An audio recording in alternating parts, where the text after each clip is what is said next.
हिमांशु मिश्रा। हिमांशु, क्या काम करते हो बेटा? स्टूडेंट है, पढ़ाई करते हैं। अच्छा, कुछ कहना? Yes sir. ये बोलते हैं कि ऑनलाइन गेम जो है सर, ये जो टीवी पे ऐड आता है हर जगह, इससे सर बहुत सारे बच्चों का नुकसान होता है सर। बहुत लोग अपनी लाइफ खत्म कर देते हैं। कौन सा ऑनलाइन गेमिंग जो है? सर, जो टीवी पे ऐड आता है, जो पैसे कमाने का, जो आज आप टीम लगाइए और करोड़ों रुपए कमाइए, इसमें से बहुत लोग गेमिंग एडिक्ट होते हैं। तुमने खेला क्या ये? Yes sir. खेला? Yes sir. और कितने, रुको एक मिनट भैया, बेटर को, तुमने ये गेम खेला? कितने पैसे कमाए? अभी मेरे ऊपर 96 लाख रुपए का कर्ज है। कितने? 96 लाख। 96 लाख रुपए का कर्ज है? मेरी माँ टीचर है सर। तुम्हारी माँ टीचर है और मेरी माँ हमसे बात नहीं करना चाहती हैं। बेटा तुमने क्यों खेला? ये नशा है ना? 96 लाख रुपए का कर्ज है तुम्हारे ऊपर, माँ टीचर है, माँ बात नहीं कर रही, क्यों? घर का कोई और लोग? नहीं, रो मत, बिल्कुल रोगे नहीं, बिल्कुल नहीं रोगे। कोई नहीं। हा? कोई नहीं, कोई बात नहीं करता। अरे हमको कुछ हो भी जाएगा रोड पे ना, वो देखने नहीं आएंगे। नमस्कार दोस्तों, ये वीडियो देखने के बाद आपको यह मालूम होगा कि एक व्यक्ति है जिसके ऊपर 96 लाख रुपए का कर्जा है और उसने ऑनलाइन गेमिंग खेलकर ये कर्जा अपने ऊपर लिया है। तो चलिए हम बात करते हैं इस व्यक्ति के बारे में थोड़ा डिटेल से। इस व्यक्ति का नाम है हिमांशु मिश्रा, एज है 22 साल और इसके घर में इसकी मम्मी है, इसके एक भाई है, एक भाभी है और इसकी दादी है। पिछले साल इसके पिता की मृत्यु हो गई थी और इसकी माँ टीचर है सरकारी। ये व्यक्ति ऑनलाइन गेमिंग खेल के 96 लाख रुपए अपने ऊपर कर्जा ले लिया है, इसने ऐसा बताया। और जिस समय इसकी वीडियो वायरल हो रही थी उस समय सभी लोग मान भी लिए थे कि सच में ऑनलाइन गेमिंग खेल के इसके ऊपर इतना कर्जा हो गया होगा और हम लोगों ने भी इतना मान ही लिया था। उसके बाद इसके इस वीडियो पर सवाल उठने लगे कि ये फर्जी है, ये फर्जी है। तो हमने जांच पड़ताल शुरू की और हमने कहा चलिए देखते हैं ये सच में फर्जी है या सही बात है। तो क्योंकि इसके ऐसा वीडियो था इसका, क्योंकि लोग भावुक हो जा रहे थे और इसकी मदद करने का प्रयास कर रहे थे।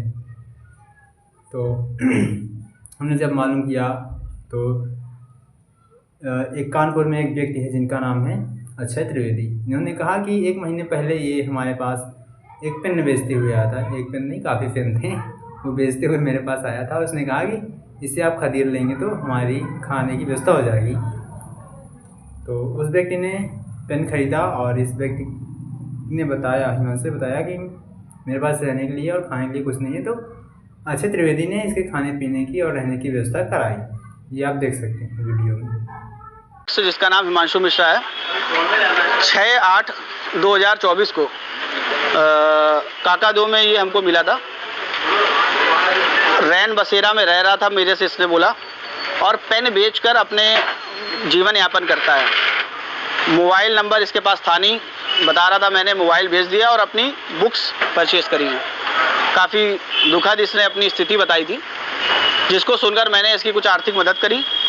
इसने कनाट प्लेस पर 96 लाख रुपए ऑनलाइन ऐप के माध्यम से इसके जाने का इसने कर्ज बताया, जो कि कहीं ना कहीं इसने इमोशनली देश की जनता को खेलने का काम किया, लोगों की सहानुभूति ले रहा है ऐसी बात रखकर। मेरा ये मानना है इस पर कार्रवाई होनी चाहिए और कहीं ना कहीं अब ये लोगों से उस 96 लाख रुपए की पूर्ति कर रहा है, जो कि इसके साथ फ्रॉड हुआ नहीं था। ऐसे लोगों के कारण जिनके साथ घटना होती है वो सच सामने नहीं आता है।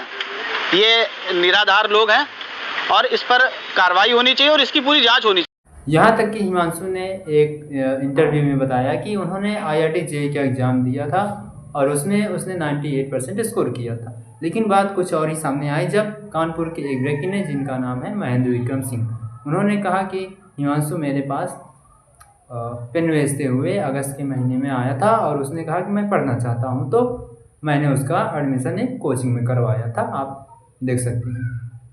1 जुलाई को हम लोगों को मिला था।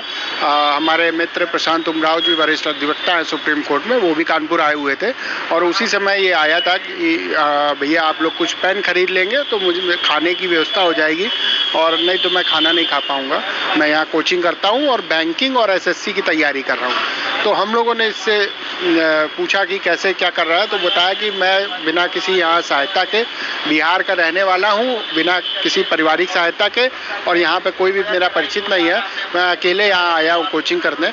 अभी कोचिंग में एडमिशन नहीं लिया है। मैं प्रयास कर रहा हूँ कि पैसा कमा के कोचिंग में एडमिशन ले लूँ और किताबें वगैरह खरीद के पढ़ाई करके तैयारी करके ऐसे। जिस कोचिंग में हिमांशु का दाखिला हुआ था, उस कोचिंग के संचालक अंकित कुमार ने कहा कि ये पढ़ने में ठीक था और मैथ वगैरह अच्छे तरीके से हल कर ले रहा था। आप सुन सकते हैं इनकी जुबानी। माइंड के लिए देखा जाए तो माइंड उसका अच्छा था, रियली बात यही है। और गणित शास्त्र में माइंड तो काफी अच्छा था। मैथमेटिक्स वाले सर ने पहले दिन बताया था कि वो बच्चा आंसर दे रहा है और ये बच्चा आंसर दे रहा है और आप देख लीजिए सर, इसका डेरिवेशन डन है। अरे हमने कहा सर, मित्र के जानने वाले हैं, उनको फ्री ऑफ कॉस्ट शिक्षा देनी है। तो उसने कहा ठीक है, कोई बात नहीं। और फिर अगले दिन सुबह वाले बैच में आया, तब भी उसने अच्छा किया। सवाल लगाने की स्पीड उसकी उन बच्चों जैसी थी जो क्लास में लगभग टॉपर बच्चे होते हैं, उनके साथ आंसर देता था। एक सवाल को समझ लेता था तो आंसर जल्दी देता। वायरल वीडियो में हिमांशु खुद को बिहार के बताते हैं, लेकिन इनके आधार कार्ड से मालूम चला कि ये कानपुर के गोविंद नगर के निवासी हैं। और अधिक जानकारी के लिए जब हमने इंटरनेट खंगाला तो पता चला कि इनके घर में एक इनकी माताजी, एक इनकी दादी, एक भाभी और एक भैया और एक भतीजी थी। और पिछले साल इनके पिताजी का देहांत हो गया था। माता सरकारी टीचर हैं और पिताजी जब थे तो वो बच्चों को ट्यूशन पढ़ाते थे। और दैनिक भास्कर ने इनके बड़े भाई यीशु मिश्रा से बात की फ़ोन पर, तो उनके भाई ने कहा कि हम इनके बारे में कुछ बात करना नहीं चाहते हैं, क्योंकि इनकी वजह से हमारा पूरा परिवार डिस्टर्ब चल रहा है, इसलिए हम इन्हें के बारे में कुछ बात नहीं करना चाहते हैं। और उन्होंने फ़ोन काट दिया। एक इंटरव्यू में हिमांशु ने कहा है कि जो लोग मेरी इस घटना को फर्जी बता रहे हैं, मैं उनको अपना bank data, bank account detail और जो गेमिंग ऐप डिटेल है वो उन्हें दिखाने के लिए राज़ी हूँ। वो देख सकते हैं कि ये फेक है, फर्जी है या सच में। हम आपसे जानना चाहते हैं, क्या ये जो व्यक्ति है हिमांशु मिश्रा, क्या सच में ये 96 लाख रुपए के कर्ज में डूबा हुआ है, या ये कुछ वायरल होने के लिए इस तरीके का वीडियो बना रहा है या इंटरव्यू दे रहा है? इसमें आपकी राय क्या है? धन्यवाद।